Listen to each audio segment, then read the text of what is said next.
चिल्लाते और 2 सींग बोल हार्दिक पांड्या आपके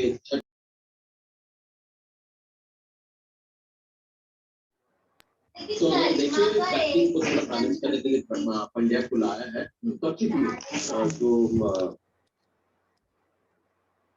नमो तस्सा भगवतो अरहतो सम्मा सम्बुद्धस्सा नमो तस्सा भगवतो अरहतो सम्मा सम्बुद्धस्सा नमो तस्सा भगवतो अरहतो सम्मा सम्बुद्धस्सा।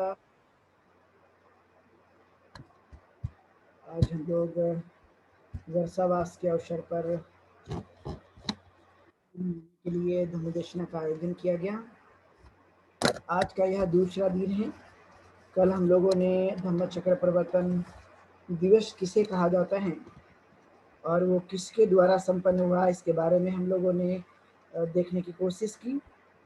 उसके बाद हम लोग देखेंगे कि तथागत गौतम बुद्ध के द्वारा एक धम्म दीक्षा का एक बड़ा आंदोलन चलाया गया और उनका जो हेतु था कि मनुष्य के जीवन में परिवर्तन आए, मनुष्य सुखी बन सके, मनुष्य अच्छी तरह से जीवन यापन कर सके। इस संबंध में वो मानव के जीवन से दुखों को दूर करने का एक उपाय के रूप में लोगों के मत को या उनके विचारों में परिवर्तन लाने के लिए ज़्यादातर वो प्रयास कर रहे थे और ज़्यादातर कोशिश थी कि जो भी मनुष्य अपने जीवन में जितना सरल से सरल जीवन पद्धति को अपनाएगा उतना ही उसके जीवन में परिवर्तन की संभावना देखी जा सकेगी, क्योंकि जितनी कठिन पद्धति है वह मनुष्य के जीवन में जितना वह सरल बनाने के लिए उन्हें वक्त लग जाता है, लेकिन जितना सरल से सरल मार्ग का यदि अनुसरण किया गया तो उसका फायदा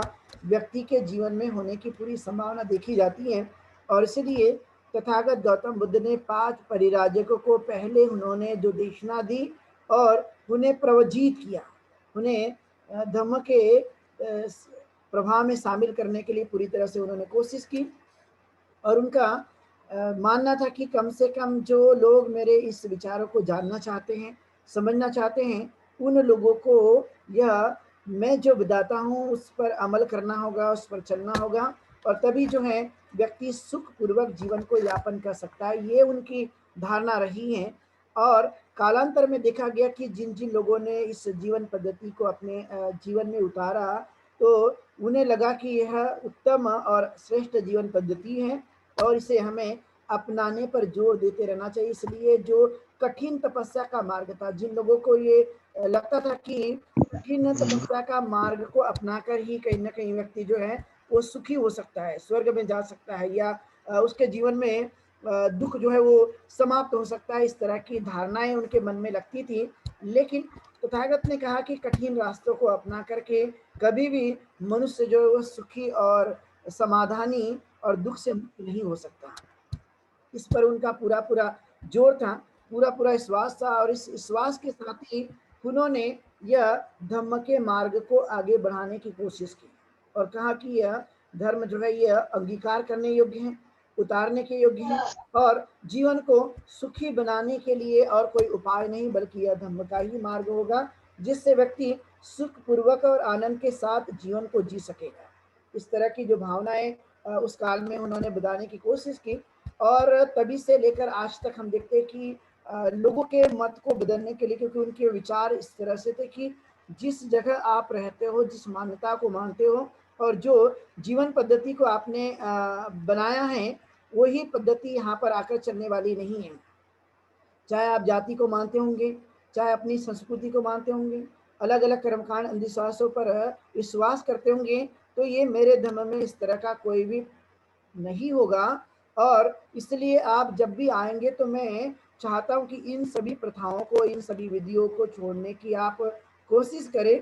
यदि आप इन सभी चीज़ों को छोड़ने की कोशिश करते हैं तो इसका एक बड़ा लाभ जो है वो जीवन काल में होते हुए नजर आ सकता है। इसलिए पुरानी जो भी धारणाएं होगी, पुराना जो भी विश्वास होगा वो यहाँ पर बिल्कुल भी नहीं चलने वाला, क्योंकि यह धारणाएं मिथ्या धारणाओं पर आधारित है, मिथ्या और कर्मकांडों पर आधारित है। इसलिए इन पद्धतियों को मेरे इस धम्म के मार्ग में किसी भी प्रकार का कोई स्थान नहीं होगा।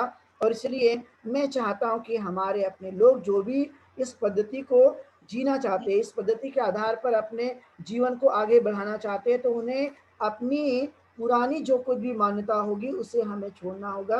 और जब इसे हम छोड़ देते हैं तो स्वाभाविक तौर पे हमें नए जीवन जीने का अवसर प्रदान हो सकता है, नए जीवन की हम शुरुआत कर सकते हैं, क्योंकि दुनिया में दुख मुक्ति का और कोई उपाय नहीं है, दुख मुक्ति के लिए कोई इलाज नहीं है।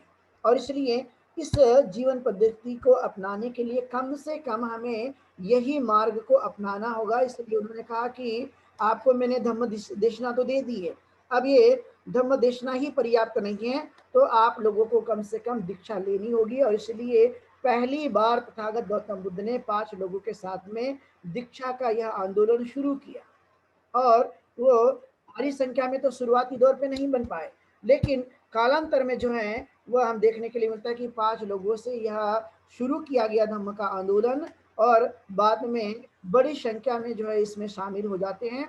लेकिन उस समय की कौन सी पद्धति थी जिसके आधार पे तथागत गौतम बुद्ध जो है वो दीक्षित करते थे, उन पद्धतियों को जानना, उन पद्धति को समझना बहुत ही जरूरी है। क्योंकि शुरुआती काल पे कोई संघ नहीं बना था, तथागत गौतम बुद्ध अकेले थे जो 5 लोगों को सबसे पहले मार्गदर्शन कर दिया। और 5 लोगों को मार्गदर्शन करने के बाद वो 5 और तथागत गौतम बुद्ध 6, कुल मिलाकर शुरुआती दौर पर इतने ही लोग थे। और इसलिए उस समय कोई संघ नहीं था, वह सिर्फ धर्म की उन्होंने देशना दी और 5 लोगों को ये विचार समझ में आया, पसंद आ गया, तो इतने से संघ नहीं निर्माण हुआ। लेकिन जिन शब्दों के साथ में तथागत गौतम बुद्ध ने 5 लोगों की जो दीक्षा कराई थी वह था यही पसिको, यानी यही भिक्खवे। यही भिक्खव जब उन्होंने कहा तो दीक्षा संपन्न हो जाती थी। और जब यही भिक्खव जब उन्होंने कह दिया तो दीक्षा संपन्न हो गई, अर्थात वो भिक्खु बन गए। और भिक्खु बनकर उन्होंने अपना जीवन को जीना शुरू कर दिया। जो जो बातें तथागत ने बताई उन बातों को वो करना शुरू कर दिए। और इसलिए यह बातें बहुत ही महत्वपूर्ण है जीवन को अच्छा बनाए रखने के लिए। कम से कम व्यक्ति ने इन बातों का अनुसरण करने के लिए यही भिक्खु करके एकदम सिंपल विधि, कोई ज्यादा कोई कठिन विधि नहीं है। और इसलिए आपने देखा हो कि आज भी धम्म दीक्षा की जो विधि है बहुत कठिन नहीं है, बहुत ही सरल रूप से यह आंदोलन के रूप में हम लोग देखने के लिए मिलती है। इसलिए यह एक दुनिया की सबसे सर्वश्रेष्ठ विधि मानी जाती है। इसलिए इसमें 3 शरण गमन के साथ जो है वो पंचशील की बात अभी कही जाती है जो उपासक उपासिकाओं के लिए, क्योंकि 2 तरह की धम्म विधियों को तथागत गौतम बुद्ध ने अमल में लाने के लिए कोशिश किया। एक तो ऐसे लोग जिनको ये बात समझ में आ गई कि गृहस्थ का जीवन हमें नहीं जीना है, हमें तथागत की तरह ही घर से बेघर होकर जीवन को जीना चाहिए, इस तरह की फीलिंग उनके मन में आई, इस तरह की भावना उनकी बन गई।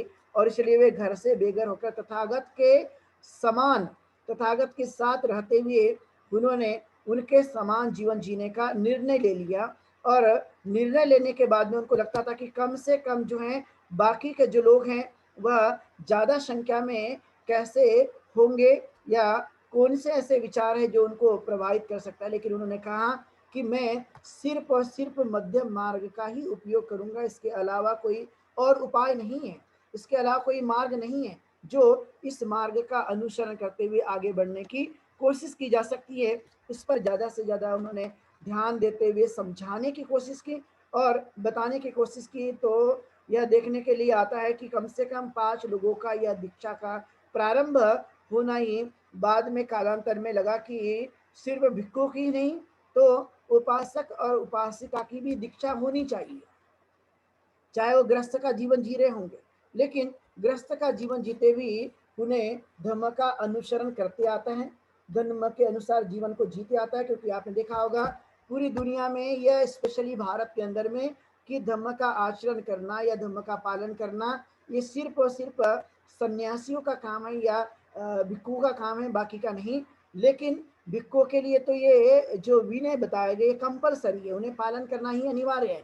लेकिन वो ग्रस्तों के लिए ये अनिवार्य ना भी होते हुए कम से कम वो इस तरह का जीवन को जी सकते, इसलिए उनके लिए भी दीक्षा का आयोजन किया गया। और उन्हें भी कालांतर में दीक्षित किया गया। इसलिए दो तरह की दीक्षा का वर्णन जो है बौद्ध धर्म में हमें देखने के लिए मिलता है। एक तो भिक्खु भिक्खुनियों की और दूसरी उपासक और उपासिकाओं की, दो तरह की दीक्षा का कार्यक्रम यहाँ चलाया गया। और आज भी आपने देखा होगा कि ये दो तरह के कार्यक्रम जो है वो चलाए जाते हैं।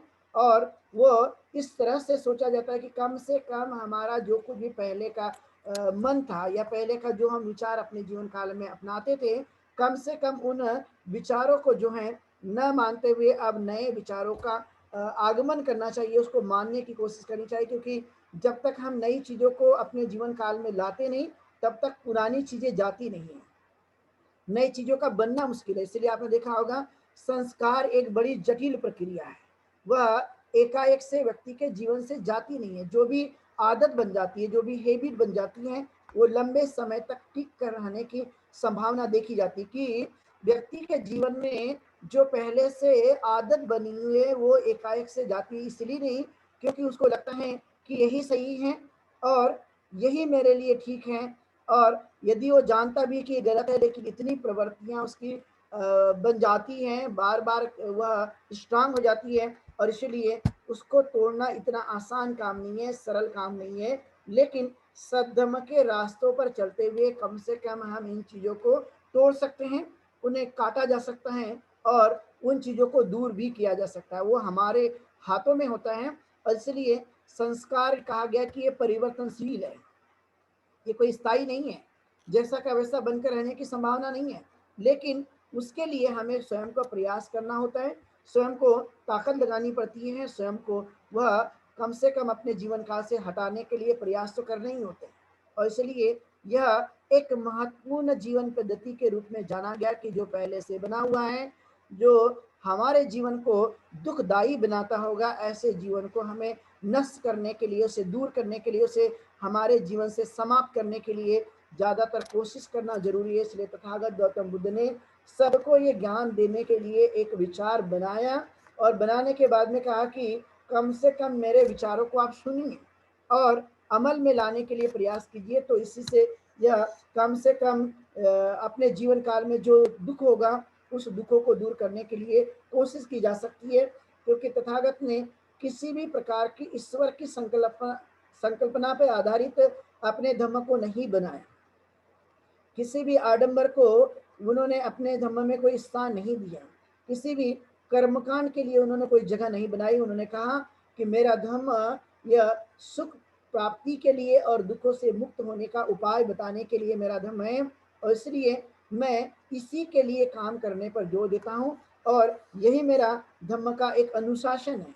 और इस अनुशासन के आधार पर जो जो भी व्यक्ति जीवन को जीना चाहते हैं, उन सब लोगों के लिए मेरे इस धम्म में स्वागत है, मेरे धम्म में उनका वेलकम है कि जो सद्धम्म का मार्ग अपना करके जीवन को सुखी बनाना चाहते हैं, वे इस धम्म में आ सकते हैं और धम्म का रस का स्वादन ले सकते हैं। और इसलिए कहा जाता है कि दुनिया में जितने भी रस होंगे, जितने भी आनंद होंगे, उन सब रसों में, उन आनंदों में धम्म का रस, धम्म का आनंद सबसे श्रेष्ठ, सर्वश्रेष्ठ आनंद माना जाता है, सबसे श्रेष्ठ, सर्वश्रेष्ठ यह रस माना जाता है। इसके समान दुनिया में कोई रस नहीं है, इसके समान कोई आनंद नहीं, इसके समान कोई सुख नहीं है।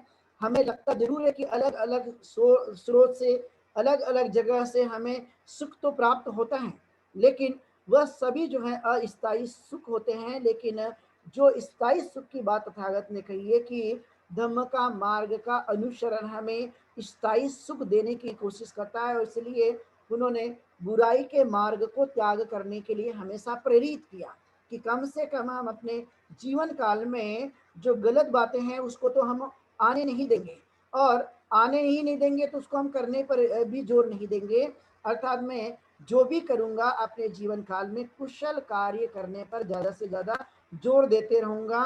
और इसलिए धम्म कुशल कार्य को प्रेरित करने के लिए, कुशल कार्य करने के लिए हमें जीवन में यह जीवन पद्धति का परिचय कराने के लिए है और करने पर जोर देने के लिए। इसलिए कोई साधारण विधि नहीं है, ये दुनिया की सबसे और अच्छी सर्वश्रेष्ठ विधि के रूप में दुनिया भर में जानी जाती है। इसलिए यह एक प्रकार का वैज्ञानिक तरीका है और इस तरीके के आधार पे ही सुख की प्राप्ति की संकल्पना की जा सकती है। इसलिए तथागत गौतम बुद्ध ने दो उपदेश दिए कि इन उपदेशों का आचरण करना, और आचरण करने के बाद कम से कम ये अनुभव करके देखना कि जो बातें मैं कर रहा हूँ इसकी प्राप्ति हो रही है या नहीं है, या जो मैं करते जा रहा हूँ उसका लाभ हो रहा है या नहीं है। तो कम से कम इन चीज़ों को ध्यान में रखते हुए ही यह कहने की कोशिश करना। इसलिए उस काल में जितने भी विचार थे वे सभी के सभी विचार निश्चित ही तथागत गौतम बुद्ध के विचार के सामने वो बौने साबित हो गए, क्योंकि उन विचारों में कोई भी ऐसा जीवन को सुखी बनाने के लिए कोई भी उपयोगिता या ऐसा उपाय कौशल्य नहीं था जिसके कारण उसे अच्छा बनाने के लिए, अच्छा कहने के लिए कोई जगह होगी। ये बिल्कुल भी साबित नहीं हुआ। और इसलिए उन्होंने कहा कि मैं अधिकतर इंसान के जीवन को अच्छा बनाने के लिए, उनके जीवन में प्रेम लाने के लिए, उनके मन में करुणा उत्पन्न करने के लिए मैं ये शिक्षा देने का काम करता हूँ।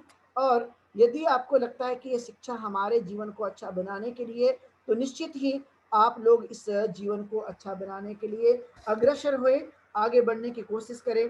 और इसलिए मैं इस धर्म के प्रति असीम श्रद्धा को बढ़ाए रखने के लिए मैं कोशिश करते रहता हूँ कि जो भी व्यक्ति होंगे वे सभी लोग जो है इस धम्म, बुद्ध धर्म और संघ के प्रति असीम श्रद्धा को उत्पन्न करने का काम करेंगे, तो तभी उनके मन में, उनके चित्त में यह सुख की अनुभूति होने की संभावना देखी जा सकती है। कभी कभी व्यक्ति का चित्त, कभी कभी हमारा मन यह कंपित होते रहता है, डगमगाते रहता है इस बात को लेकर कि सही है या नहीं है। निर्णय लेने की क्षमताएं कभी कभी वह जान नहीं पाती कि कौन सी बातें सही है, कौन सी बातें वास्तविक है, किन बातों पर हमें विश्वास करना और किन बातों पर हमें ध्यान देना, यह कभी कभी समझ में नहीं आता। तो ऐसे समय में धम्म का मार्ग ही है जो हमें यह समझ पैदा करने की कोशिश करा सकता है, क्योंकि वह हमेशा हमारे विचारों को सकारात्मक दृष्टिकोण देने का काम करता है। इसलिए यह बहुत ही जरूरी है। और इसलिए तथागत गौतम बुद्ध ने 5 लोगों को यह दीक्षा देने का सबसे पहले निर्णय लिया कि आपने जान लिया है, आपने सुन लिया है और ये सद्धम्म का श्रवण भी कर लिया, और इसलिए आप ही बताए कि इस धम्म के मार्ग में आप लोगों का स्वीकार करने के योग्य, या आप स्वीकार करना चाहेंगे या नहीं चाहेंगे। और तब उन्होंने इस बातों को स्वीकार करने का मन बनाया, और स्वीकार करने का मन बनाने के बाद में उन्होंने आजीवन तथागत गौतम बुद्ध के समान जीवन जीने का एक प्रतिज्ञा ले ली, और उसके आधार पर उन्होंने जीवन जीना शुरू कर दिया। तो ऐसे कई लोग थे जो कुलीन थे, जो व्यापारी थे, जो अपने घरों में अमीर लोग कहला जाते थे। ऐसे लोगों को भी लगता था कि ये सद्धम्म का मार्ग जो तथागत बता रहे हैं ये निश्चित ही अच्छा है और ये जीवन में उतारने के लायक है। इसलिए उन लोगों ने ये निर्णय ले लिया कि इस मार्ग का अनुसरण करना जरूरी है। तथागत ने पहले ही यह बातें की कंडीशन रख दी कि कम से कम हमारे जीवन में यदि अच्छा जीवन को बार बार कम से कम उतारने के लिए, तो एक बार से काम नहीं चलेगा। एक बार जान लिया तो दूसरी बार उसका अनुसरण नहीं करना, ऐसा नहीं। तो उन्होंने कहा कि एक पक्की शर्त के आधार पर आप लोगों को आजीवन जो है यहाँ आना होगा, और जब आजीवन आप यदि इस धर्म का अनुसरण करने के लिए तैयार रहते हैं तो स्वाभाविक तौर पे आप आजीवन दुखों से मुक्त हो सकेंगे। और इसलिए आप लोगों को जानने के लिए, समझने के लिए, इस विचारों को बार बार अपनाने के लिए प्रतिज्ञाबद्ध होना चाहिए। आपने धम्म को समझना चाहिए, और इसलिए उन्होंने 3 कंडीशन खासकर रख दी, और ये तीनों कंडीशन जो है वो बहुत ही महत्वपूर्ण है। इसलिए आपने देखा होगा कि जो पाली में हम लोग हमेशा कहते रहते हैं, नत्थी में शरणंगय्यम बुद्धों में शरणं, नत्थी में शरणंगय्यम धम्मों में शरणं वरं, नत्थी में शरणंगय्यम संघों में शरणं वरं। कि अर्थात मैं यह किसी के भी शरण में नहीं जाऊंगा, ये मेरी पहली संकल्पना होगी। जब मैं ये मान लेता हूँ, ये जब मैं समझ लेता हूँ, अपने चित्त को ऐसा बना लेता हूँ कि मैं किसी के शरण में नहीं जाऊंगा सिवाय बुद्ध धम्म और संघ के, तो उन्होंने कहा कि अब आप योग्य हैं, आप इसका पालन कर सकते हैं, और आपका पूरा पूरा विश्वास है, आपकी पूरी पूरी श्रद्धा है कि आप इसका अनुसरण कर पाएंगे। लेकिन आपने यदि विश्वास नहीं रखा, श्रद्धा नहीं रखी, तो आप कभी भी इसका पालन नहीं कर पाएंगे। इसलिए ये प्रमुख बातों पर विशेष रूप से उन्होंने जोर देते हुए समझाने की कोशिश की, बताने की कोशिश की, और कहा कि यही एक उत्तम मार्ग है जिसे हम जिस रास्ते पर चलकर हम अपने दुखों को दूर करने का उपाय बार बार हम जान सकते हैं और समझ सकते हैं, और हम पूरे विश्वास के साथ में इस काम को आगे बढ़ाने की पूरी तरह से कोशिश कर सकते हैं। और इसलिए कहा जाता है कि जब तथागत गौतम बुद्ध वाराणसी में जब 5 लोगों को उन्होंने ये समझा दिया और उसी जगह वो रह रहे थे, ऐसे समय में सुबह सुबह वाराणसी की तरफ से एक कुल पुत्र, एक सेठी पुत्र जो है वो वहां से गुजरते आते रहते हैं, जहाँ पे तथागत गौतम बुद्ध इसी पतन में वह चारिका करते रहते हैं, चक्रमण करते रहते हैं। ऐसे ही समय में यश नाम का एक कुलीन पुत्र जो है वो वहां से गुजरता है और इस शब्दों के साथ में वह बात कहने की कोशिश करता है कि संसार में बड़ा दुख है, संसार में बड़ा दुख है, संसार में बड़ा दुख है। इस तरह की वो बार बार बातें कहते रहते कि उनको लगता था कि इस संसार में बहुत दुख है। थे तो बहुत सेठी पुत्र थे, यानी धन धान्य की, किसी भी प्रकार की पूंजी की कोई कमी नहीं थी, किसी भी प्रकार की संपत्ति की कोई कमी नहीं थी, यानी घर में सभी प्रकार की सुख सुविधा होने के बावजूद भी उसके चित्त को ये लग रहा था कि संसार में दुख है, संसार में दुख है। तो तथागत ने जब उनकी बातों को सुना कि ये कह रहा है कि संसार में दुख है, तो तथागत ने कहा कि मेरे पास आइए, मेरे पास सुख है, मेरे पास सुख है, आप चाहो तो इसे प्राप्त कर सकते हैं। और जब उन्होंने तथागत की इस बातों को सुना कि मेरे पास सुख है, बड़े आश्चर्यचकित हो गए। उनको लगता था कि मैंने पहली बार किसी आदमी के द्वारा ये बातें सुनी है कि संसार में सुख है। अभी तक तो मैं सारे जगह में, चाहे वो कहीं कहीं पर भी घूमा, चाहे गरीब हो अमीर हो, जो भी मनुष्य को मैंने देखा था, इवन मैं स्वयं भी एक सेठी का पुत्र हूँ, लेकिन मेरे भी जीवन में दुख यह निर्माण होते रहता है। इसलिए मुझे ये फील हुआ कि दुख है, और मैं पहली बार ये जान पाया कि तथागत ने कहा कि सुख है। और वो इस बात से बड़े आकर्षित हो जाते हैं, और आकर्षित होने के बाद में वह तथागत गौतम बुद्ध के तरफ में जाते हैं, और तथागत गौतम बुद्ध उन्हें अनित्यता का भाव और मध्यम मार्ग की शिक्षा और दुख के मूलभूत कारणों को बताने की कोशिश करते हैं। और जब उनको दुख के मूलभूत कारणों को बताया गया तो समझा कि मैं एक शक्ति पुत्र तो जरूर हूँ, लेकिन इन इन कारणों के कारण मैं दुखी होते रहता हूँ। तथागत ने मुझे यह समझा दिया है, बता दिया है, मार्ग मुझे सुनाया है।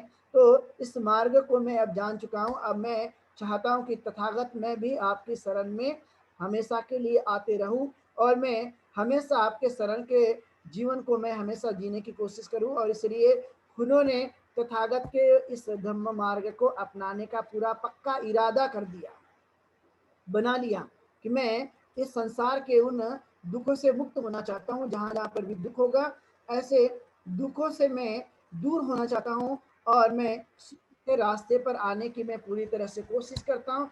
इस तरह का उन्होंने पक्का एक मन बना लिया, और इस पक्का मन बनाने के बाद में हम देखते हैं कि उन्होंने तथागत गौतम बुद्ध के साथ इसी पतन में रहना शुरू कर दिया। और इसी पतन में जब उन्होंने रहना शुरू कर दिया तो उनको लगता था कि मैं यहाँ पे सुख का अनुभव प्राप्त कर रहा हूँ। अभी तक तो मैं दुख का ही अनुभव ले रहा था, लेकिन अब मैं इनके बताने के बाद में मैं सुख का अनुभव ले रहा हूँ। तो वह वहीं पे रहने लगा। लेकिन ये घर से जब बेघर हो रहा था और घर में अपने माता पिता को नहीं बताने के कारण सेठी जो उनके माता पिता थे वो काफ़ी दुखी हो गए, और दुखी होने के बाद में उन्होंने उसको देखना शुरू कर दिया कि मेरा पुत्र कहाँ गया है। और उसका पीछा करते करते वह इसी पतन में जब आया तो उन्होंने पूछा कि मेरे बेटे को देखा है क्या, वो कैसा था।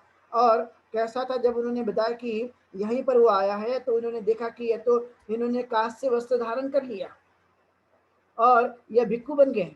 तो उन्होंने कहा कि मैं इसे घर ले जाना चाहता हूँ, ये मेरा पुत्र है, और इस पुत्र ने हमें बिना बताए ही ये संघ में शामिल हो गया, तो कम से कम हम इसको घर ले जाना चाहते। तब तथागत ने कहा कि आप इसको ऐसे ही घर नहीं ले जा पाएंगे। तो उन्होंने उनको उपाय सुझाया कि कम से कम आप इन्हें अपने घर पे भोजन दान के लिए बुलाए, क्योंकि अब ये दीक्षित हो गए हैं, और दीक्षित होने के बाद में अब वो कोई घर का नहीं, बल्कि वो सबका हो चुका है। अब उनके लिए जो मर्यादा माता पिता की है, जो गृहस्थ का जीवन है, अब वो गृहस्थ का जीवन समाप्त हो गया है। और इसलिए कम से कम हमें यह, यदि आप इससे बुलाना ही चाहते हैं तो आप इन्हें भोजन दान के लिए आमंत्रित कर सकते हैं। और तब तथागत की इस बात को सुनकर उस शेट्टी पुत्र ने पूरे संघ को, यानी तथागत और ये 5 परिराजक और इस शेट्टी पुत्र को भी उन्होंने अपने घर पे आमंत्रित कर दिया। और आमंत्रित करने के बाद में, उनके घर जाने के बाद, स्वागत होने के बाद में उनका भोजन ग्रहण कर लिया। और भोजन ग्रहण करने के बाद में तथागत ने उनको देशना दी, समझाया। और समझाने के बाद में हम पाते हैं कि वह बड़े प्रभावित हो गए। और प्रभावित होने के बाद लगता था कि यह तो रास्ता बड़ा उत्तम है, क्योंकि अभी हम तो विश्वास करते थे नाचने में, खाने पीने में, मौज मस्ती में और न जाने कितनी सारी चीज़ों में ही हमें आनंद मानते रहते थे। लेकिन ये कोई आनंद नहीं है, यह कोई चिरकाल तक टिकने वाला नहीं है। एक बार नाच गाना सुनकर भी वह कितने दिन तक मनुष्य आनंदित हो सकता है। यदि कोई हम अच्छा कार्य भी कर लें कुछ देर के लिए, तो कितने देर तक चित्त में जो है वह सुख की अनुभूति होती रहती है। कितने सिनेमा सिनेमा देखकर, नाच गाने को करके कितने देर तक यह सुख हमारे चित्त में उत्पन्न रह सकता है। तो पाया गया कि ये कोई ज्यादा देर तक टिक कर नहीं रहता और वो थोड़े देर में ही समाप्त हो जाता है। लेकिन मन में जिस तरह की दुविधा है, जिस तरह से मन में लोभ और द्वेष और मोह पाया जाता है, यह एक प्रकार का स्थायी दुख देने वाला है। लेकिन जब हम इसको हटा देते हैं, इसे दूर कर देते हैं, तो हमें स्थायी सुख भी मिलने की पूरी पूरी संभावना देखी जा सकती है, चाहे वह किसी भी प्रकार का कोई भी व्यक्ति हो। लेकिन इस सद्धर्म के मार्ग में यही एक मूलभूत बातें हैं, क्योंकि चित्त में अनेक प्रकार के विचार तो उत्पन्न होते रहते हैं। और जब वो चित्त में उत्पन्न होंगे तो वह इच्छा के आधार पर जब उत्पन्न होते हैं और वह पूरी ना होने की वजह से वह दुख में परिवर्तित हो जाता है। इसलिए तथागत ने कहा कि इच्छाओं पे संयम बरतना अनिवार्य है, क्योंकि वह कभी भी पूरी नहीं हो पाती, क्योंकि हम हमारे अनुसार सभी नहीं हैं और हम सभी के अनुसार नहीं हैं। दुनिया में सभी लोग अलग अलग प्रकार से चिंतन करते हैं, अलग अलग प्रकार से विचार करते रहते हैं, और मैं जैसा हूँ वैसा वो नहीं है। और इसलिए आपने देखा कि ये एक इच्छा आकांक्षा है, विचार करने के बाद में, रखने के बाद भी वह हमेशा के लिए फुलफिल होने की कोई गारंटी नहीं है, इसकी कोई संभावना नहीं है। क्योंकि यह व्यक्ति पर ही निर्भर करती है, क्योंकि मैंने जो विचार किया जरूरी नहीं है सामने वाला भी वैसा ही विचार करने पर वह हमारे साथ सहमत हो सकता है, या इसकी कोई संभावना नहीं हो सकती। इसलिए हर आदमी जीवन जीता है अपने लिए, हर आदमी जीता है अपने जीवन को अच्छा बनाए रखने के लिए। इसलिए आपने देखा होगा कि दुनिया में जितने भी लोग हैं वो जन्म भी अपने अकेले ही लेते हैं, और यह संसार का जीवन भी ज्यादातर जो है मनुष्य अकेले ही जीवन जीकर वहां चले जाता है। हम जो रिश्ते बनाएंगे, जो नाते बनाएंगे, वह कम से कम एक दूसरे के साथ रहने के लिए, एक दूसरे के साथ जीवन को बिताने के लिए हैं। लेकिन यह कोई मनुष्य यदि आसक्ति रखता है तो आसक्ति ही दुख का कारण बनने की संभावना होती रहती है। और इसलिए आपने देखा होगा कि एक आदमी थोड़ा कुछ प्राप्त करने के बाद थोड़ा और प्राप्त करने की इच्छा उत्पन्न हो जाती है, और वह भी प्राप्त करने के बाद में दूसरी इच्छा भी प्राप्त होने की पूरी पूरी संभावना होती रहती है। यानी इच्छाओं का यह अनंत जो प्रभाव है वो चलने की पूरी संभावना होती रहती है। लेकिन जब हम संयम के साथ इन चीज़ों को जानते हैं या करने की कोशिश करते हैं, तो संयम का यह एक प्रोटोकॉल यदि हमने रख दिया, तो स्वाभाविक तौर पर हम अपने दुखों के हर दिन के लिए दूर करने पे कहीं ना कहीं हम कोशिश करते रहते हैं।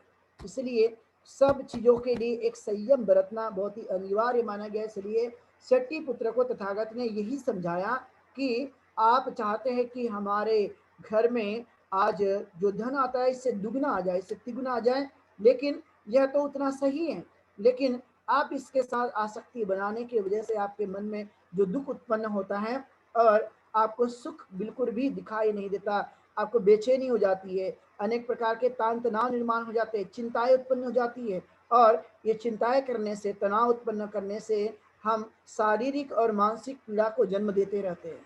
और ना एक ही दिन नहीं, तो न जाने कितने दिनों तक हम इन पीड़ाओं को देते रहते हैं और वो दुख में तब्दील होने की पूरी संभावना देखी जाती रहती है। इसलिए जब ये विचार उनको बताए गए तो यस नाम के सेट्टी पुत्र के इस 4 मित्रों ने भी तथागत से कहा कि हम भी दीक्षा लेना चाहते हैं, हम भी दीक्षा लेके यह आपके विचारों को जीवन में उतारना चाहते हैं। और वे चारों मित्रों ने तथागत की बात सुन करके संघ में आने का निर्णय ले लिया और उन्होंने यह अपने पूरा पक्का मन बनाते हुए उन्होंने कोशिश की कि हमें संघ का ही जीवन जो है वो मुझे श्रेष्ठ लगता है। चाहे हम अपने घर में रहते भी हैं, लेकिन जो सुकून चाहिए, जो मन की शांति चाहिए, जो सुख चाहिए, वो पर्याप्त मात्रा में नहीं मिलता। और इसलिए हमें लगता है कि ये परम सुख और परम शांति की इस अवस्था तक पहुंचने के लिए यह आपका ही मार्ग उत्तम मार्ग होगा। इसलिए उन्होंने चारों लोगों ने अपना निर्णय जो है वो बदल दिया और गृहस्थ का जीवन छोड़ करके उन्होंने भिक्षु संघ का जीवन जीने के लिए पहल कर ली। और वह उन्होंने तथागत से कहा कि हमें आजीवन अपना शिष्य बना ले और आजीवन शिष्य बनाने के बाद में हम इसी का पालन करने पर जोर देते रहेंगे। यही हमारे लिए असली सुख होगा, असली शांति होगी और यही हमें जीवन को जीने के लिए कोशिश करना होगा, क्योंकि संसार में रहते हुए अनेक प्रकार के कष्ट और अनेक प्रकार के दुखों को हम जीते रहते हैं। और तब जाकर उनके जो 4 साथी थे उन्होंने हमेशा के लिए अपना गृह त्याग कर दिया और वो हमेशा के लिए भिक्षु संघ में शामिल हो गए, जिनका नाम था विमल, सुभाऊ, पुण्यजीत और गवामपति। ये 4 लोग थे। ये भी सेठी पुत्र थे, यह भी अमीर के ही बच्चे थे, अमीर के ही संतानें थी और लगता था कि उनको भी सुख पर्याप्त मात्रा में घर का जीवन जीते हुए नहीं मिल रहा है। और इसलिए उनको लगा कि मेरा जो जीवन होगा यह कम से कम अपने जीवन को आगे बढ़ाए रखने की कोशिश करना बहुत ही जरूरी है। इसलिए हमें यह ध्यान देना होगा कि तथागत गौतम बुद्ध के इन धम्म के आंदोलन से और दीक्षा के इस आंदोलन से काफी लोग उस काल में भी प्रभावित हो रहे थे। और वे सभी लोग छोटे नहीं थे, वे कोई व्यापारी, कोई अमीर आदमी और कोई बड़े घर का आदमी भी तथागत गौतम बुद्ध की इस शिक्षा से प्रभावित होकर अलग अलग मान्यता को मानने वाले लोग, अलग अलग विचारों से प्रभावित लोग भी वह अपने विचारों को छोड़कर कम से कम तथागत के इस विचारों को मानने के लिए वह सदैव ही तत्पर रहते थे। इसलिए यह विचार निश्चित ही एक महत्वपूर्ण विचार है और इस विचारों को ही हमने आगे बढ़ाए रखने की कोशिश करना, जिससे हम सुखमय जीवन को जी सकते हैं और इसे आगे बढ़ाए रखने के लिए कोशिश करना बहुत ही जरूरी है। इसलिए आपने देखा होगा तथागत ने कहा कि मैं आप लोगों को ऐसा ही शिष्य नहीं बनाना चाहता, आप लोगों को इस सभी मार्ग का अनुसरण करना होगा, तब जाकर जो है वो आप मेरी तरह बन पाएंगे और मेरे अनुसार या मेरे समान सुख के आधार पर अपने जीवन को जी सकेंगे। इस तरह की उन्होंने बातें बताने की कोशिश की और उनके धम्म उपदेश को पूरी तरह से आत्मसात किया, उनको नमन किया और उन्हें कहा कि हम धर्म की दीक्षा को ग्रहण करने के बाद हम धन्य हो गए, क्योंकि हमने ये सर्वश्रेष्ठ रास्ता चुन लिया और यही रास्ता है जो हमें दुखों से मुक्त करा सकता है। इसी के बाद हम देखते हैं कि तथागत का यह कारवां यहीं रुका नहीं और भी लगातार जो है वो चलते रहा। और ऐसे चलते चलते न कितने सारे अलग अलग धारणाओं को मानने वाले, अलग अलग संप्रदाय को मानने वाले लोग, जिनके पास शिष्यों की भी संख्या बहुत ज्यादा थी, वह लोग भी तथागत के इस विचारों से काफी प्रभावित हो गए। और इसलिए हम जानते हैं कि काश्यप बंधु जो है ये 3 भाई थे और ये तीनों भाई बहुत ही महत्वपूर्ण समाज में अपना एक स्थान रखते थे। और समाज में स्थान रखने के बाद में हम जानते हैं कि इनकी एक बड़ी प्रसिद्धि थी और ये लोग भी वाराणसी के ही शहर में रहा करते थे। और काश्यप बंधु यह पूरे उस इलाके में, उस पूरे प्रदेश में अपने नाम के लिए, अपने कार्यों के लिए जाने जाते थे। लेकिन उन्होंने सुना कि तथागत तो बहुत ही श्रेष्ठ, सर्वश्रेष्ठ बातें बताते हैं, वह दुखों से मुक्त होने की पूरी तरह से बातें बताते हैं, उसका पूरी तरह से इलाज करते हैं, तो हमें भी उनकी बातें सुननी चाहिए। और ये तीनों ही बहुत शिक्षित थे, ये साधारण नहीं, बहुत ही पढ़े लिखे और अच्छी तरह से जानने वाले, ऐसे ही कुल मिलाकर के ये अपने कार्यों में बहुत ही प्रख्यात लोग थे।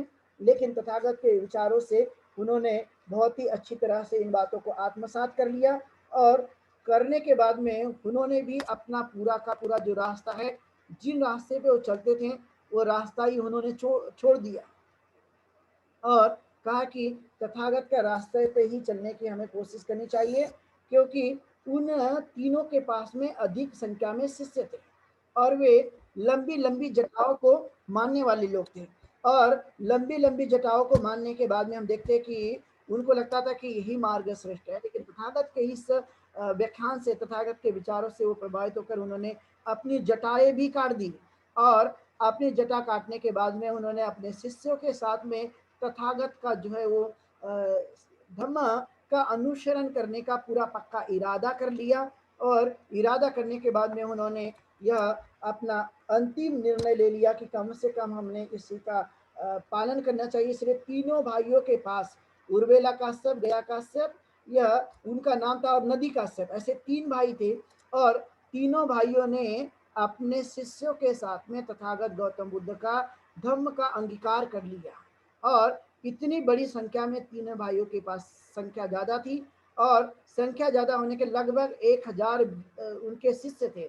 वह 1000 शिष्यों के साथ में वो संघ में शामिल हो गए। यानी पहली बार ये देखा गया कि बड़ी संख्या में तथागत गौतम बुद्ध के साथ जो है वो संघ में या उनके धम्म में लोगों की दीक्षा हो गई, और उन्होंने अपना यह कार्य पूरी तरह से छोड़ दिया। तो हम समझ सकते हैं कि कितनी भारी संख्या में तथागत गौतम बुद्ध के इस धम्म प्रभाव में लोग दीक्षित हो रहे थे, और उन्होंने अपनी पुरानी मान्यता को यहाँ पर बिल्कुल भी नहीं माना। जो भी पहले वो मानते थे, जो भी संस्कार को वो जीते थे, लेकिन उन्होंने वो बिल्कुल भी छोड़ दिया। इसलिए महत्वपूर्ण बात यह है कि जब हम बौद्ध धर्म का अंगीकार करते तो अपने प्रमुख जो संस्कार है, जो अपने विचार है, जो धर्म का जीवन पद्धति है, उसका ही अंगीकार करने पर ज्यादा जोर देना, उसका ही पालन करना जो बहुत ही जरूरी है। इसलिए यह उस काल में भी लोग इस तरह से तथागत के सामने, तथागत के समय भी लोग आते थे, और आने के बाद में अपना पूरा जो कुछ भी मान्यताएं थी, जो कुछ भी पहले से उनकी जीवन पद्धति, उसको त्याग कर तथागत गौतम बुद्ध के आधार का जो जीवन था, जिसे हम धम्म का जीवन कहते हैं, उस आधार पे ही उन्होंने जीवन जीने का जो निर्णय ले लिया, और कहा कि मेरे धर्म में किसी प्रकार का चमत्कार नहीं है, मैं कोई चमत्कार दिखाता नहीं हूँ, और मैं सिर्फ विचार बताता हूँ, और विचार को बताने के बाद जो भी आदमी इस विचारों का अनुकरण करता है, मैं पूरे गारंटी के साथ कह सकता हूँ कि उनके विचार उनके जीवन में बदलाव लाने की पूरी पूरी संभावना होगी ही। मैं इस बात को दावे के साथ कह सकता हूँ, लेकिन मैं किसी भी प्रकार का कोई चमत्कार आप लोगों को कभी भी नहीं बताऊंगा, क्योंकि चमत्कार से व्यक्ति अपने आप पर विश्वास नहीं, बल्कि वो चमत्कार को विश्वास मानते हुए वह उस पर वह अवलंबन हो जाता है, और अपनी क्षमताओं को पूरी तरह से वह अलग कर देता है। इसलिए मैं आप लोगों के अंदर की क्षमताओं को जगाने की कोशिश करता हूँ। इसलिए तथागत हुए जिन्होंने अपने अंदर जो कुछ भी भाव है, जो अपने अंदर की ताकत है, अपनी क्षमताओं को उन्होंने कहा कि इसको जगाना जरूरी है। ये जब जाग जाती हैं तो इसी से दुख भी नष्ट हो जाता है, इसी से हमारे अंदर की ताकत भी बन जाती है, इसी से बल उत्पन्न हो जाता है, इसी से मनुष्य की जो ऊर्जा है वो भी उत्पन्न होने लगती है। इसलिए हमारी अपनी एक ताकत, हमारी अपनी एक शक्ति, उसको जगाकर अपने जीवन को बलशाली बनाने के लिए मैं प्रेरित करते रहता हूँ। ये मेरा धम्म है, और ये धम्म मैं आप लोगों को खुद को करने के लिए, खुद का उच्चार मानने के लिए ही मैं प्रेरित करने पर जोर देता हूँ। इसलिए यह धम्म ही होगा जो आपके जीवन को अच्छा बना सकता है। इसलिए यह एक बड़ी बात जो है वो तथागत गौतम बुद्ध के काल में होते हुए देखने के लिए मिली। जो कोई भी अग्नि को मानने वाले लोग थे, जल को मानने वाले लोग थे, पर्वतों की पूजा करने वाले लोग थे, और न जाने ऐसे कितने साधु और उस काल के जटाधारी लोग थे, जिन्होंने अपनी अपनी मान्यताओं को, ईश्वर की मान्यताओं को त्याग करके तथागत गौतम बुद्ध के इस अद्भुत और निश्चित ही अच्छा धर्म का अपनाने के बाद उन्होंने वो सब कुछ छोड़ दिया, और यह जीवन को श्रेष्ठ बनाए रखने की उन्होंने कोशिश की। उनका पूरा विश्वास था कि यही है जो हमारे जीवन के दुखों को हर सकता है, दुखों को दूर कर सकता है। कोई भी ईश्वर या बाकी की चीज़ों को नहीं फंस सकता है, क्योंकि हमने उसको मान कर देख लिया, लेकिन उन्होंने कभी भी हमारा दुखों का हरण नहीं किया और दुखों को दूर करने का उन्होंने कभी भी कोशिश नहीं किया, क्योंकि उनके पास इस तरह की कोई शक्ति नहीं है। वे सब काल्पनिक चीज़ें हैं, और तथागत ने कहा कि काल्पनिक चीज़ों पर विश्वास रखना ये मिथ्या धारणा के समान है। हम अपनी बुद्धि के आधार पे नहीं, अपने ज्ञान के आधार पर उन चीज़ों को नहीं कर पाते, इसलिए हम परंपराओं को स्वीकार करते हैं, और परंपराएं व्यक्ति अंधेपन को जन्म भी देने की कोशिश करा सकते हैं। इसलिए ऐसे विचार जो मनुष्य को ये मिथ्या धारणाओं में ढकेलता हो, मिथ्या धारणाओं को बढ़ाता हो, ऐसे विचारों का यहाँ कोई स्थान नहीं है, बल्कि मिथ्या धारणाओं को दूर करके कम से कम अच्छी धारणाओं को लाने का मेरा यह प्रयास है। इसलिए मैं इस बातों पर ही जोर देने की मैं कोशिश करता हूँ। और ऐसे कई तथागत के वचन सुनने के बाद में वे लोग बड़े प्रभावित हो गए, और प्रभावित होने के बाद में उन्होंने, तीनों भाइयों ने, बंधुओं ने एक दीक्षा ग्रहण कर ली, और दीक्षा ग्रहण करके तथागत गौतम बुद्ध के बताए हुए मार्ग पर चलने की पूरी तरह से कोशिश की। इसके बाद हम देखते कि और ऐसे भी कई लोग थे। हमने सारीपुत्र मुगलैन का नाम सुना है। सारीपुत्र और मुगलैन यह उस समय के बहुत ही बुद्धिमान भिक्षु हुआ करते थे, और जब ये बुद्धिमान थे, अपने कार्यों को करने की कोशिश करते थे, उनकी समझ अच्छी थी, और वे जल्दी ही किसी बात को जान भी लेते थे, समझ भी लेते थे। और इसलिए जब तथागत के बारे में पता चला कि तथागत भी जो है वो अच्छी देशना देते हैं, लोगों का कल्याण करते हैं, और ये लोगों के जीवन को सुखी बनाने का उपाय भी बताते हैं, जब इन्होंने जाना समझा तो उनको लगा कि हमने भी तथागत गौतम बुद्ध का रास्ता अपनाने पर जोर देना चाहिए, और इन्होंने भी अपने उस पुरानी मान्यताओं को भूल करके तथागत के इस धम्म मार्ग का अनुकरण करने पर ज़्यादा से ज़्यादा जोर दी, और जोर देते हुए उसको समझने के लिए पूरा पूरा प्रयास किया कि यही एक अच्छा मार्ग हो सकता है।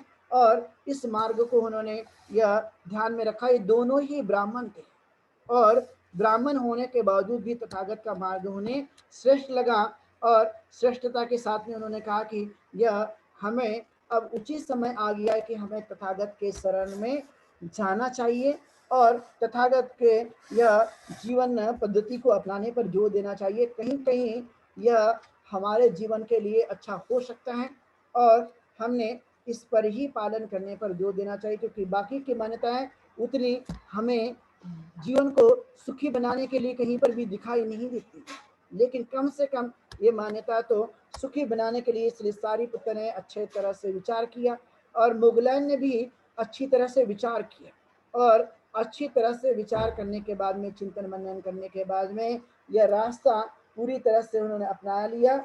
और अपनाने के बाद में वह, उनको लगता था कि ये बड़ा शांत वाला मार्ग है, क्योंकि उन्होंने अश्वजीत नाम के भिक्षु को देखा था। जब वो चारिका करने के लिए निकले, तो भिक्षाटन करने के लिए निकले, तो उन्होंने देखा कि ये बड़े शांत चित्त से एक एक कदम बढ़ा करके वह घर के सामने खड़े हो जाते हैं। किसी ने दिया तब भी खुश, और ना दिया तब भी खुश, और जो उन्हें मिल जाता है वही ग्रहण कर लेते हैं। किसी भी प्रकार की वो डिमांड नहीं करते, किसी भी प्रकार की मांग नहीं करते, और इसलिए लगता है कि ये शांत वाला रास्ता है, शांत का मार्ग है, और ये शांति के मार्ग से ही कल्याण होने की संभावना है। उन्होंने उसका पीछा करते हुए तथागत के पास पहुंच गए, और उन्होंने उनके सिद्धांत को बड़ी अच्छी तरह से समझा, जाना, और जान करके इस रास्ते का अनुकरण कर लिया। बड़ा धन्य है यह रास्ता, जिनने हजारों और लाखों लोगों के जीवन को बदलने में कामयाबी हासिल कर ली।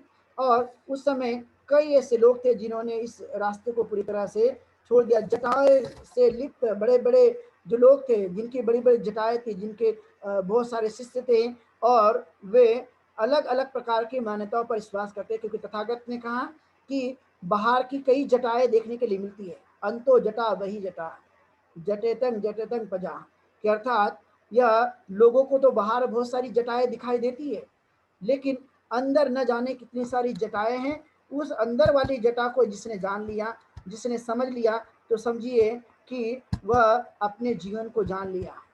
अर्थात इतनी जटाएं जो दुख देने का काम करती है, इतनी जटाएं जो संसार से यह विलुप्त नहीं होने देती, अर्थात इतनी प्रकार की व्यक्ति जंजाल में या इस मकर जाल में फंसा रहता है, और इसलिए उसको जल्दी से यह रास्ता दिखाई नहीं देता, इसलिए उन्होंने कहा कि यह सर्वश्रेष्ठ रास्ता है और इसलिए जटा बढ़ाकर कोई सुख की प्राप्ति होने की कोई संभावना नहीं देखी जा सकेगी। और इसलिए उन्होंने इस रास्ते को अपना लिया और तथागत गौतम बुद्ध के साथ उन्होंने जीवन को जीना शुरू कर दिया। और हम जानते ही हैं कि मुगलन और सारीपुत्र एक ऐसे बुद्धिमान भिक्षु थे जिनको तथागत ने सेनापति बनाया और कहा कि ये हमारे धम्म के सेनापति होंगे, जो धम्म का प्रचार प्रसार करके यह आगे बढ़ाने की पूरी तरह से कोशिश करेंगे। किसी को तथागत ने ये संज्ञा नहीं दी, बल्कि दोनों को ही, मुगलन और सारीपुत्र को यह संज्ञा दी कि ये दोनों सेनापति की तरह ही हैं, जो संयमित करके, कंट्रोल करने का, अनुशासन बनाए रखने की और धम्म के प्रचार प्रसार को और धम्म को समझने के लिए इनके पास पर्याप्त ज्ञान है और ये अच्छी तरह से इस कार्य को कर भी सकते हैं। इसलिए आपने देखा होगा कि सभी में नेतृत्व कौशल नहीं पाया जाता, सभी के अंदर में ये कुशल जो भावनाएं होती है वो नहीं पाई जाती हैं। लेकिन इसका ये भी मतलब नहीं कि व्यक्ति बढ़ा नहीं सकता। व्यक्ति चाहे तो अपने नेतृत्व कला को, अपने स्किल्स को वह डेवलप कर सकता है, क्योंकि मनुष्य के पास में मन नाम की ताकत है और इस मन नाम की ताकत को ही उसे आगे बढ़ाना होगा, जो मनुष्य के जीवन में कमजोरी लाता है, ऐसे विचार जो मनुष्य को दुर्बल बनाता है, ऐसे विचार जो मनुष्य के मन को या दुर्बल के साथ साथ, कमजोर के साथ साथ या भय निर्माण कराता है। तो ऐसे विचारों को दूर कर देना और अच्छे विचारों को बार बार आत्मसात करते रहना। जितना ज्यादा अच्छे विचार आत्मसात होते रहते हैं, दिमाग वैसा ही अच्छा काम करना शुरू रहता है और इसलिए हमें इस बातों पर ध्यान देते रहने की कोशिश करना। इसलिए नेतृत्व की कलाएं, अपने आप को जो सीखने की जो भावना होती है, लर्निंग की जो भावना होती है, उसे हमें डेवलप करने पर जोर देते रहना चाहिए। तथागत ने कहा कि चाहे द्वेष हो, ईर्ष्या हो, मोह या लालच हो, ऐसी कई प्रकार के जो कुछ भी मनुष्य के चित्त को कमजोर बनाने वाले जो विचार होंगे, उसे हमें दूर करने पर जोर देते रहना चाहिए। जितना ज्यादा मनुष्य इन बातों को दूर करते रहेगा, वैसे वैसे उसके अंदर का जो कौशल्य है वह बढ़ने की संभावना हो सकती है। इसलिए नेतृत्व करने का जो गुण होता है, यह एक महत्वपूर्ण गुण पाया जाता है, जिसे हम लीडरशिप की क्वालिटी कहते हैं। यह एक महत्वपूर्ण क्वालिटी मानी जाती है कि हमें इसे बार बार डेवलप करते रहना चाहिए। जितना हम इसे डेवलप कर सकते हैं, उतना हमें बढ़ाए रखने पर जोर देना चाहिए। इसलिए सेनापति के रूप में महागुलैन और शारीपुत्र जो हैं, यह एक प्रकार से वह व्यक्ति थे जिन्होंने एक सेनापति की पूरी तरह से, एक लीडर की भूमिका रखते हुए, धर्म का प्रचार प्रसार करते हुए संघ को एक अनुशासित रखने का पूरी तरह से कोशिश किया। और ऐसे व्यक्तियों की संसार में जरूरत होती है जो लोगों के लिए एक अच्छा वातावरण निर्माण कर दे, जो लोगों को एक अच्छा माहौल पैदा करने के लिए, अनुशासन पैदा करने के लिए अपने साथ साथ बाकी सभी लोगों को आगे बढ़ाए रखने पर जोर देने की कोशिश करता होगा, अर्थात वो सबको अपने अंदर समाहित कर लेता होगा। ऐसे व्यक्ति की जरूरत होती है। इसलिए सब लोग ही नहीं होते जो सबको समाहित कर दे और सभी नहीं होते जो एक को भी समाहित कर दे। ये एक महत्वपूर्ण बात देखने के लिए मिलती है। इसलिए समाहित करना, अपने आप में सबको समा लेना, ये काफी महत्वपूर्ण बात देखी जाती है। इसलिए यह क्वालिटी और ये सद्गुण जो है व्यक्ति के जीवन में एक महत्वपूर्ण भूमिका अदा करता है, जिससे व्यक्ति के आगे बढ़ने का रास्ता, परम सुख शांति के तक पहुंचने का रास्ता वह कहीं ना कहीं आसान बनते रहता है। और इसे हमें ध्यान में रखने की पूरी तरह से कोशिश करना कि कितने सारे ऐसे लोग थे जो इस धम्म के प्रभाव में शामिल हो गए, जिन्होंने यह रास्ता अपना लिया। आज भी यही बातें करने की जरूरत है। अर्थात जब हम देखते हैं कि दुखी आदमी, उसको हम रास्ता बताएं और उस रास्ते से इस रास्ते में यदि हम उनको लाने की कोशिश करते हैं, तो सही मायने में परिवर्तन है। क्योंकि मनुष्य का लालच, मनुष्य का लोभ, वह दूसरों को अपने समान बनाने की चेष्टा नहीं करता, दूसरों को अपने समान सोचने या विचार करने की चेष्टा नहीं करता। लेकिन जिस दिन अपने जैसे भावों को यदि उत्पन्न कर दे कि मेरे समान भी बाकी के लोग बनने की कोशिश करना या बनते रहें, यह एक महत्वपूर्ण विचार हो सकते हैं। इसलिए हमें इस पर ज्यादातर ध्यान देने की कोशिश करना। इसलिए तथागत ही है जिन्होंने इस तरह की प्रेरणा सब लोगों को देने की कोशिश की कि इस संसार का कोई भी आदमी नहीं ऊपर से नीचे और नीचे से ऊपर तक संसार के किसी भी भूभाग में रहने वाला आदमी दुख पूर्वक जीवन यापन न कर सके, बल्कि वह सुख पूर्वक जीवन यापन करने की पूरी तरह से कोशिश करे। इसलिए उन्होंने कहा कि इस जगत में ऐसा कोई भी आदमी नहीं रहना चाहिए जो दुखी जीवन को जीता हो। इसलिए मेरा धम्म सुख की कल्पना करता है। मेरा धम्म लोगों को दुखों से मुक्त कराने के बारे में विचार करता है, और मैं सिर्फ विचार ही नहीं करता, तो लोगों को दुखों से निकालने के लिए मैं उपाय भी बताता हूँ। इसलिए आपने देखा हो कि आज भी संसार में ऐसे बहुत सारे लोग हैं जो अंधकार में डूबे हुए हैं, बहुत सारे ऐसे लोग हैं जो अज्ञान में डूबे हुए हैं, ऐसे बहुत सारे लोग हैं जिन्हें दुखों का जीवन जी रहे हैं। ऐसे कई प्रकार की समस्याएं दुनिया में देखने के लिए मिलती रहती है। अब उसके लिए एक आदमी ही होगा जो उनके इस दुखों को दूर करने का उपाय बता सकता है। इसलिए संसार में जहाँ जहाँ पर भी लोग रहते हैं, तथागत के विचारों को मानते हैं या समझते हैं, उनका एक परम कर्तव्य होता है कि हमें उनके दुखों को दूर करने का उपाय बताने के लिए हमें कोशिश करनी चाहिए। और यह कोई हानि की बात नहीं है, बल्कि लोगों के जीवन में बदलाव और सुख लाने की ही बात होती है। इसलिए हमें इस पर ज़्यादा से ज़्यादा कोशिश करना कि मैं इस तरह के विचारों को ध्यान में रखते हुए अपने जीवन में उन बातों को लाने की मैं कोशिश करूंगा। इसलिए तथागत गौतम बुद्ध के इस विचारों से राजा बिंबिसार भी बड़ा प्रभावित हो गया, और राजा बिंबिसार ने भी तथागत गौतम बुद्ध के धम्म को ग्रहण कर लिया, दीक्षा ग्रहण कर ली, और कहा कि मैं आजीवन आपके इस धम्म के शरण में जीना चाहता हूँ, और मुझे अपना आजीवक जो है वो उपासक ही माने। और ये इतना बड़ा राजा भी तथागत के सामने नतमस्तक होकर उन्होंने अपने अपनी शरण गमन कर ली, और एक बौद्ध होने के नाते उस तरह का उन्होंने जीवन को जीना शुरू कर दिया।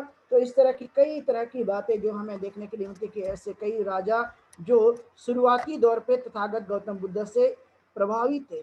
अतः हम समझ सकते हैं कि यह धम्म प्राचीन काल से ही राजा और महाराजों का धर्म रहा है। प्राचीन काल से ही यह बुद्धिमान लोगों का धर्म रहा है, और प्राचीन काल से ही अच्छे अच्छे लोगों ने इसको आत्मसात किया है।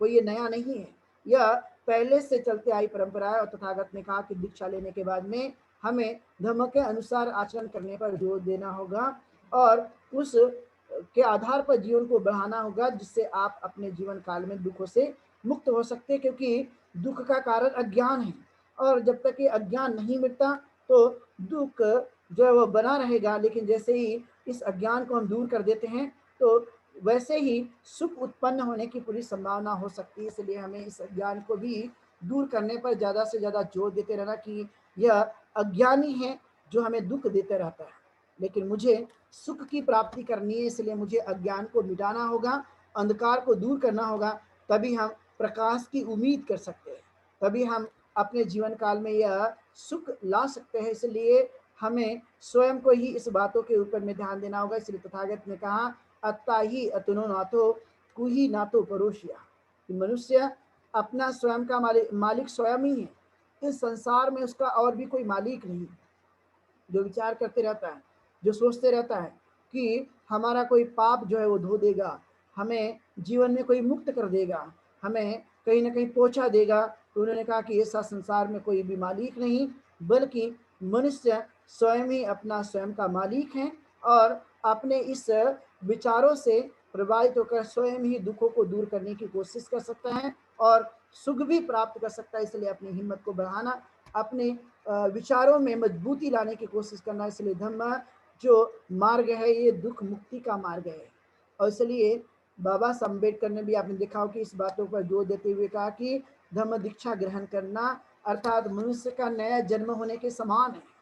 और वह दीक्षा के लिए कोई भी आदमी जो सीलों का अभ्यास करता होगा, जो अच्छे से जीवन यापन करता होगा, वो कोई भी आदमी को अपने समान बनाने के लिए दीक्षा दे सकता है, और वह दीक्षा ग्रहण कर सकता है। इसलिए यह एक आंदोलन है, और इस आंदोलन के आधार पर ही संसार में सुख की कल्पना की जा सकती है। आज भी आपने देखा होगा कि इस भर में शांति के लिए प्रयास किए जाते हैं, कई तरह की समस्याएं आती रहती हैं, कई शीत युद्ध छिड़ा होता रहता है, कई प्रकार के रोग आते रहते हैं, कई प्रकार की महामारी आती रहती है, और इंसानी कई तरह के चीज़ों को जन्म देने का भी काम करता है। इसलिए बुद्ध का ही मार्ग है जो इस दुनिया में सुख और शांति लाने का काम कर सकता है, क्योंकि ये प्रयोग हुआ है कि सिर्फ बुद्ध के लोगों ने या बुद्ध के विचार पर चलने वालों के लोगों के अंदर ज्यादातर करुणा और मैत्री का भाव पाया जाता है, और करुणा और मैत्री का भाव ही है जो दुनिया में शांति लाने का काम किया जा सकता है, सुख लाने का काम किया जा सकता है।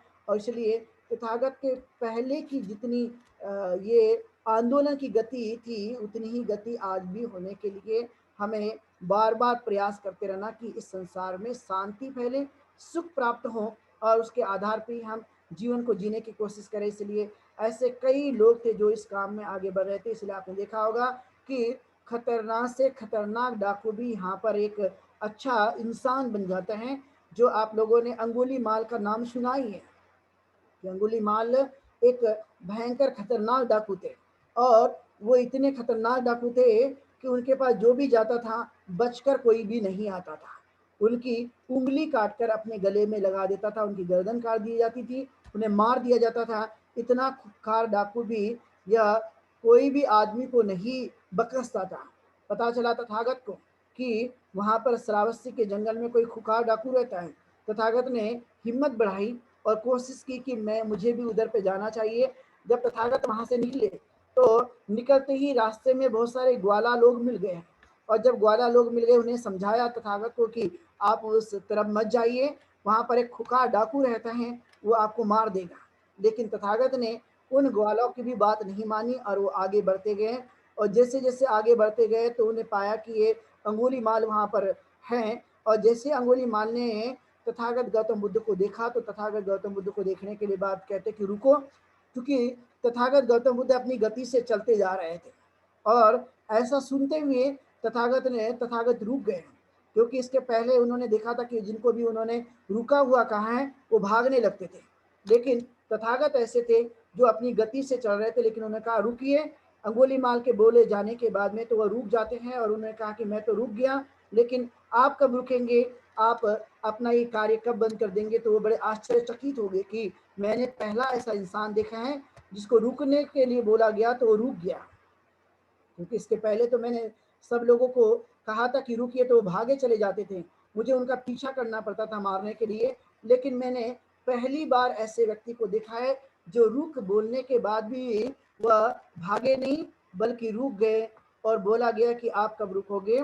और इसके बाद में तथागत ने एक प्रयोग करवाया जो बड़ा अद्भुत प्रयोग है। और वो अद्भुत प्रयोग यह है कि उन्होंने कहा कि जाइए इस जंगल की, इस पेड़ की एक पत्ती तोड़कर लाइए। और जब उन्होंने तथागत ने ऐसा कहा तो उन्होंने पेड़ की पत्ती तोड़कर ला ली, और कहा गया कि अब इस पत्ती को इस पेड़ में जोड़ दीजिए। तो वो जोड़ने में असमर्थ हो गए। तब तथागत ने कहा कि ठीक एक बार किसी पेड़ से पत्ती टूट जाने के बाद भी फिर से जोड़ी नहीं जा सकती, अर्थात उसी तरह से आपने बहुत सारे लोगों की हत्या कर दी है, आप उन्हें अभी बचा नहीं सकते। तो जब आप किसी को बचा नहीं सकते तो आपको मारने का भी कोई अधिकार नहीं है। जब इस तरह की बातें उनसे कही गई तो उसका चित्त कंपित हो गया और वो जाग गया। और जागने के बाद उन्होंने कहा कि ये जो मैं कार्य कर रहा था ये काफ़ी गलत कार्य था, मुझे ऐसा बिल्कुल भी नहीं करना चाहिए। यह विचार उनके मन में आया और वह तथागत की शरण में आ गया। उन्होंने अपनी तलवार या बाकी जो भी शस्त्र थे वो तथागत के चरण में रख के उन्हें कहा कि मैं आज से हिंसात्मक प्रवृत्ति का त्याग करता हूँ और मैं मानव की रक्षा करने का कार्य करूंगा। और वो पूरी तरह से परिवर्तित हो गए और तथागत ने उनकी भी दीक्षा करा दी और वह अरहत पद को भी प्राप्त हो गए। तो ऐसे कई लोग हैं। धम्म एक प्रकार से व्यक्ति को इंसान बनाने के लिए, इसलिए दीक्षा दीक्षा कोई साधारण प्रोग्राम नहीं है। दीक्षा व्यक्ति को तैयार करने के लिए, दीक्षा आदमी को इंसान बनाने के लिए, दीक्षा व्यक्ति के जीवन में परिवर्तन लाने के लिए और व्यक्ति के जीवन को बदलने के लिए और उनके दुखों को दूर करने का एक उपाय है। इसलिए कोई साधारण पद्धति नहीं, ये साधारण कोई आंदोलन नहीं, यह इंसानियत को जन्म देने का आंदोलन है और मानवता के लिए सुख और शांति की कल्पना करने के लिए है और इंसान को एक इंसानियत का जीवन जीने की प्रेरणा देने के लिए। इसलिए यह तथागत का धम्म जो दीक्षा के माध्यम से इस और पूरे विश्व में मानव को परिवर्तित करने का कार्य किया गया, आज भी इसकी जरूरत है, जो बहुत महत्वपूर्ण है। और कई ऐसे खतरनाक डाकू, ऐसे कई लोग जो इस धम्म में आकर एक अच्छे इंसान बन गए। और यही आज की हमारी ज़रूरत है कि हम अपने दुखों को इस धम्म पद्धति से जीवन को जीते हुए, समझते हुए उसको दूर करने की बार-बार हम कोशिश करते रहे और सद्धम्म का अनुकरण करते रहे। यही एक महत्वपूर्ण बात है। इसलिए आज की इस देशना के माध्यम से यह धम्म दीक्षा एक आंदोलन इस तरह से ये आज का विषय रखा गया था, जिसको आप लोगों ने सभी लोगों ने सुना। इस अवसर पर आप लोगों ने मेरे विचार को सुना है, देशना को सुना है। मैं सबके प्रति ढेर सारी मंगल कामनाएं। आप सुखी बने, निरोगी हो और सुखपूर्वक जीवन यापन करें, ऐसी ढेर सारी मंगल कामना करते हुए यहीं पर रुकता हूँ और धम्म पालन गाथा से आज के इस देशना को यहीं पर विराम देंगे। सब पाप सकरणं कुशलास उपसंपदा सचित परियोदपनम् एतं बुधान शासनं धम्मं चरे सुचरितं नतं दुचरितं चरे धम्मचारे सुखं सेति अस्मिन् लोके परं च न तावता धम्मधरो यावता बहुभासति यो चापम्पे सुत्वानं धम्मं कायेन पश्यति सवे धम्मधरो होति यो धम्मं न पमज्जति नति मे शरणं अय्यं बुद्धो मे शरणं वरम् एतेन सच्चवचेन होतु ते जयमङ्गलम् नति मे शरणं अय्यं धम्मो मे शरणं वरम् एतेन सच्चवचेन होतु ते जयमङ्गलम् नति मे शरणं अय्यं संघो मे शरणं वरम् एतेन सच्चवचेन होतु ते जयमङ्गलम् नमो बुद्धाय नमो धम्माय नमो संघाय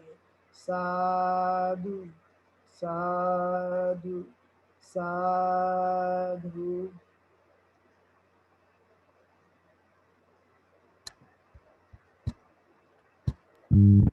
वंदना जी,